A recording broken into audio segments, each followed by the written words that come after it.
The afternoon sun filtered through the tall windows of Master Lu's traditional Kung Fu Academy, casting long shadows across the polished wooden floors. The smell of incense mixed with the sweat of dedicated students who had been training since dawn. This wasn't just any martial arts school. It was a temple of discipline, where ancient traditions were preserved with religious fervor. Jackie Chan had come to the academy reluctantly, part of a promotional tour for his latest film. His publicist had arranged the visit, thinking it would be good publicity to show respect for traditional martial arts. Jackie, dressed casually in jeans and a simple white t-shirt, looked almost out of place among the formal black uniforms of the students. Master Liu Wei was a man carved from granite and tradition. At 62, his back was still straight as a bamboo pole, his eyes sharp as a hawk's, and his reputation unquestioned throughout Hong Kong's martial arts community. He had trained under legendary masters, had never lost a formal challenge, and viewed the commercialization of Kung Fu with barely concealed disgust. "So," Master Liu said, his voice cutting through the respectful silence that had fallen over the academy. "The famous Jackie Chan honors us with his presence." There was no warmth in his words, only the cold assessment of a man looking at something he considered beneath him. Jackie smiled politely, bowing respectfully. "Master Liu, thank you for allowing me to visit your beautiful school. Your students' dedication is truly impressive." The master circled Jackie slowly, like a predator sizing up prey. "Tell me, Mr. Chan, what brings a movie actor to a place of serious martial arts training? Are you perhaps looking for new choreography for your next entertainment?" The insult was subtle but unmistakable. Several students shifted uncomfortably, sensing the tension building in the room. Jackie maintained his smile, though those who knew him well would have noticed the slight tightening around his eyes. "I come to pay respects to the traditions that inspired my work," Jackie replied carefully. Master Liu stopped directly in front of him. "Inspired your work? How interesting. Tell me, in all your movies, have you ever faced a real opponent? Someone who wasn't following a script, hitting marks, pulling punches for the camera?" The question hung in the air like smoke from burning incense. Jackie's publicist stepped forward, clearly wanting to defuse the situation, but Jackie raised a gentle hand to stop him. "Master Liu, I understand your concern about the authenticity of movie martial arts. You're absolutely right that cinema and reality are different things." "Different?" The master's laugh was sharp and humorless. "They are opposites. You dance for cameras, perform tricks for applause. But can you defend yourself? Can you face a real challenge without your stunt coordinators and safety wires?" The academy had fallen silent except for the soft whisper of afternoon wind through the windows. Even the youngest students understood they were witnessing something significant, a challenge that went beyond mere words. Jackie studied the older man's face, seeing not just arrogance, but genuine passion for his art. This wasn't personal malice. It was the frustration of a traditionalist watching his life's work being trivialized by Hollywood spectacle. "Perhaps you'd like to test that theory, Master Liu?" The words escaped Jackie's lips before he fully realized he'd spoken them. His publicist's face went pale, but Jackie felt a familiar surge of adrenaline, the same feeling he got before performing his most dangerous stunts. Master Liu's eyes gleamed with satisfaction. "A formal challenge? Here? Now?" "Nothing formal," Jackie said, removing his jacket and handing it to a nearby student. "You said 30 seconds to prove whether I can defend myself. I accept your test." The master gestured to his students, who quickly formed a circle, creating an impromptu arena on the academy floor. Word spread quickly through the building, and within minutes, nearly every student and instructor had gathered to witness the confrontation. Master Liu removed his black silk jacket, revealing the lean, powerful physique of a lifetime martial artist. His movements as he warmed up were precise, economical, each gesture honed by decades of practice. This was no showman. This was a weapon forged in discipline and tradition. 30 seconds, he announced to the crowd. "In 30 seconds, we will see if movie magic translates to real skill." Jackie stretched briefly, his movements seeming almost casual compared to the master's formal preparation. But those with trained eyes could see the fluidity in his joints, the perfect balance in his stance, the alert readiness that came from years of physical danger. "Are you ready, movie star?" Master Liu asked, dropping into a classical fighting stance.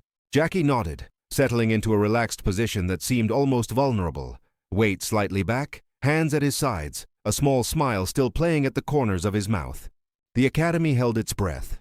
In the distance, traffic hummed through Hong Kong's busy streets, but inside this traditional space, time seemed suspended. Two different worlds of martial arts were about to collide, and everyone present understood they were about to witness something that would be talked about for years to come. Master Lu began to circle, his movements sharp and predatory. Jackie simply stood in the center, turning slowly to keep the master in sight, seemingly unconcerned about the threat circling him like a shark. "Begin," someone whispered, though no official timekeeper had been designated. The test of truth was about to commence. Master Lu moved first, as everyone expected he would. His attack was textbook perfect, a lightning-fast combination of strikes that would have overwhelmed most opponents before they could even react. His right hand shot forward in a vertical fist aimed at Jackie's solar plexus, followed immediately by a left hook targeting the ribs, and finishing with a sweep kick designed to take his opponent to the ground. But Jackie wasn't there. In the first 2 seconds, something extraordinary happened that would be replayed in the memories of everyone present for the rest of their lives. Jackie didn't block, didn't counterattack, didn't even seem to move with any urgency. Instead, he simply flowed. As Master Lu's first punch cut through the air where Jackie's chest had been, Jackie had already shifted his weight, his body bending like bamboo in wind. The movement was so subtle that from certain angles, it looked like he hadn't moved at all. But Master Lu's fist found only empty space. The left hook came next, and this time Jackie did something that defied the laws of physics, as most people understood them. He ducked under the punch, but instead of simply avoiding it, he used the master's own momentum to spin himself in a perfect circle. As he spun, his right hand gently touched Master Lu's extended arm. Not a strike, not a grab, just a feather-light contact that somehow redirected the master's entire attack. By the 3rd second, Master Lu was stumbling forward, his carefully planned combination completely disrupted by forces he couldn't quite comprehend. His sweep kick, intended to be the finishing move, instead swept nothing but air as Jackie had somehow repositioned himself to the master's side. The 4th second was when the magic truly began. Jackie, now positioned next to the off-balance master, noticed something that no one else in the room had even registered. A small wooden stool, part of the Academy's equipment, sitting just 3 feet away. In one fluid motion that seemed to violate several principles of momentum and gravity, Jackie scooped up the stool with his foot, flicked it into the air, caught it with his left hand, spun it once, and set it down directly behind Master Lu's retreating legs. The master, still recovering from his redirected attack, stepped backward directly onto the stool. But instead of tripping, which would have been embarrassing and potentially dangerous, something unexpected happened. Jackie's right hand was there, supporting Master Lu's back with exactly the right pressure to help him sit down gracefully on the stool. 5 seconds had passed. Master Lu found himself seated, completely unharmed, staring up at Jackie, who stood relaxed beside him with one hand still gently supporting the master's shoulder. The master's eyes were wide with confusion and something approaching wonder. "Comfortable?" Jackie asked with genuine concern, his voice carrying not a trace of mockery or triumph. The Academy was silent except for the sound of 30 people collectively holding their breath. In the 6th second, Jackie did something that transformed the entire nature of what had just occurred. He bowed deeply to the seated master, not the shallow bow of politeness, but the profound bow of a student to a teacher. When he straightened, his eyes met Master Lu's with complete respect. "Master, your attack was perfect," Jackie said quietly, his voice carrying to every corner of the silent academy. "Your form was flawless, your timing impeccable. I could only respond as I did because of the foundation you and masters like you have preserved for generations." By the 7th second, Master Lu was beginning to understand what had just happened to him. This wasn't defeat, it was translation. Jackie had taken the master's perfect traditional attack and translated it into a different language entirely, one where conflict became dance, where opposition became cooperation. The 8th second arrived with Master Lu slowly rising from the stool, his movements careful and deliberate. His eyes never left Jackie's face as he stood, and when he was fully upright, something had changed in his expression. The hardness was still there, but it was no longer directed outward in judgment. Instead, it had turned inward in contemplation. 8 seconds, someone in the crowd whispered, though it felt like hours had passed. Master Lu walked slowly around Jackie, just as he had before the demonstration began. But this time, his assessment was different. He was no longer looking at a movie star pretending to be a martial artist. He was looking at something he hadn't expected to find, a master who expressed his art through a medium the traditional world had dismissed.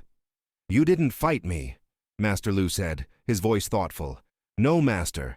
I received your gift and tried to give you something in return." "Gift?" Jackie gestured to the stool, still sitting where he'd placed it. "You showed me your perfect technique. I tried to show you perfect adaptation.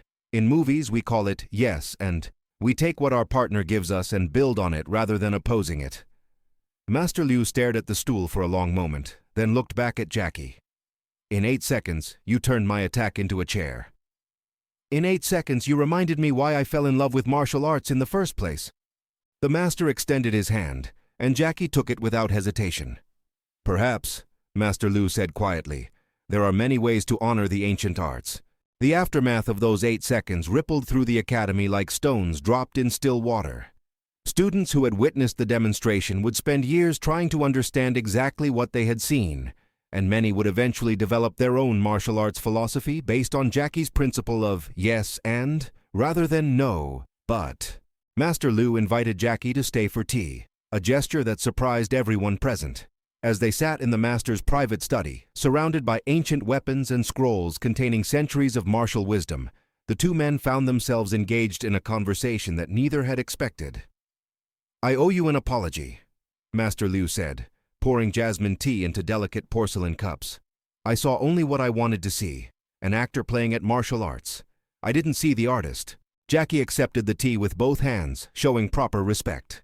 "Master, you gave me exactly what I needed. Your challenge reminded me that every technique, every movement, every principle I use in my films comes from somewhere real, from masters like you who preserved these arts when the world was trying to forget them." The older man studied Jackie's face. "But you've taken those arts somewhere new, haven't you? Somewhere I never imagined they could go." "Not taken them away," Jackie corrected gently. "Extended them. In my films, martial arts become a language for telling stories, for showing that violence can be transformed into something else, comedy, beauty, hope. But the grammar of that language? That comes from masters like you." Master Liu sipped his tea thoughtfully. "Show me something," he said suddenly. "Show me how you would teach what just happened." Jackie set down his cup and looked around the study. His eyes settled on a calligraphy brush sitting in its stand on the master's desk. "May I?" At the master's nod, Jackie picked up the brush and held it like a weapon. In traditional martial arts, this brush is a dagger, dangerous, precise, direct. He demonstrated a few classical strikes with the brush handle. But in my world, Jackie's entire posture changed. Suddenly, the brush became exactly what it was meant to be, an instrument of creation. He moved through the air as if writing invisible characters, each stroke flowing into the next with perfect balance and beauty. Same movements, same principles of balance and timing. But instead of ending something, we create something. Master Liu watched in fascination as Jackie continued his demonstration, the brush dancing through the air like a living thing. The power is the same. The precision is the same. But the intention changes everything, Jackie finished, returning the brush to its stand with a small bow. "You know," Master Liu said slowly, "I've spent my entire life teaching students to be stronger, faster, more efficient. But you've just shown me something I never thought to teach." "What's that, Master?" "How to be kinder." Those words hung in the air between them, carrying weight that both men felt deeply. In the main practice area, they could hear the sounds of students continuing their training, but the rhythm had changed somehow. There was less aggression in the techniques being practiced, more flow. "Will you teach here?" Master Liu asked suddenly. "Not replace what we do, but add to it." Jackie was quiet for a long moment. "Master, what if instead you taught in my films? What if we found a way to show the world that traditional martial arts and modern expression aren't enemies, but partners?" This conversation would eventually lead to a series of workshops that Master Liu would conduct for film choreographers, and several documentaries that Jackie would produce about traditional martial arts masters. But more immediately, it would change how both men approached their art. As Jackie prepared to leave the academy that day, Master Liu walked him to the entrance. Students lined the path, bowing respectfully, not to a movie star, but to someone who had shown them a new way to think about the arts they loved. 8 seconds, Master Liu mused as they reached the door. "In 8 seconds, you taught an old master that his student could still surprise him." Jackie bowed one final time. In 8 seconds, an old master reminded his student where true strength comes from. Years later, whenever Master Liu told the story of that afternoon, he would always end it the same way. I thought I was testing a movie star. Instead, I discovered that the movies had been teaching me all along. That the highest expression of martial arts isn't the ability to defeat others, but the ability to transform conflict itself into something beautiful. The small wooden stool remained in the Academy's main practice area, not as a trophy or memorial, but as a daily reminder that sometimes the most profound victories are the ones where nobody loses, and everyone learns something they didn't expect to discover. And Jackie, he never forgot the lesson either. That respect isn't something you demand or prove through dominance, but something you offer freely and discover in the most unexpected places.